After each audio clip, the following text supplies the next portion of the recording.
ద్వారకా తిరుమల ఆంధ్రప్రదేశ్లోని అత్యంత పవిత్ర క్షేత్రాల్లో ఒకటి. ఏలూరుకు సుమారు 42 కిలోమీటర్లు, భీమడోలు జంక్షన్ కు కేవలం 15 కిలోమీటర్ల దూరంలో ఉన్న ఈ దేవస్థానం చిన్న తిరుపతిగా ప్రసిద్ధి పొందింది.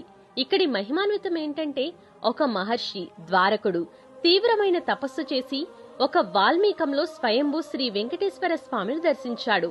అందుకే ఈ ప్రాంతం ద్వారకా తిరుమలగా ప్రసిద్ధి చెందింది. ఇక్కడ ఒకే విమాన శిఖరంలో 2 విగ్రహాలు దర్శనమిస్తాయి. ఒకటి స్వయంభూ విగ్రహం, మరొకటి సంపూర్ణ విగ్రహం. స్వయంభూ విగ్రహం దర్శనం మోక్షాన్ని ప్రసాదిస్తుందని విశ్వాసం. ఇక్కడ స్వామివారి దర్శనం అర్ధం వరకు మాత్రమే కనిపిస్తుంది. కింద భాగం భూమిలోనే ఉందని పురాణాలు చెబుతున్నాయి. ఆ పవిత్ర పాదాలు పాతాళంలో బలిచక్రవర్తికి దర్శనమిస్తాయని విశ్వాసం. ఇక్కడే శ్రీరాముని తాత అయిన అజమహారాజు స్వామిని ఆరాధించాడని కథలు చెబుతున్నాయి. ఇంకా విశేషమేమిటంటే, శ్రీ రామానుజాచార్యులు ప్రతిష్ఠించిన పూర్తి విగ్రహం కూడా ఇక్కడే ఉంది. ప్రతి సంవత్సరం 2 సార్లు జరిగే కళ్యాణోత్సవం భక్తులను ఆధ్యాత్మిక ఆనందంలో ముంచేస్తుంది. తిరుమల వెళ్లలేని వారు ఇక్కడ స్వామి దర్శనం చేస్తే అదే పుణ్యం లభిస్తుందని విశ్వాసం. ఒక్కసారి ఈ పవిత్ర క్షేత్రాన్ని దర్శించండి. భక్తి, శాంతి అనుభూతి పొందండి.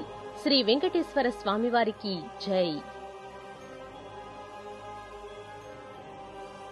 ఇలాంటి మరెన్నో విషయాల కోసం ద్రాక్షారామ 2.0 ఫాలో చేయండి.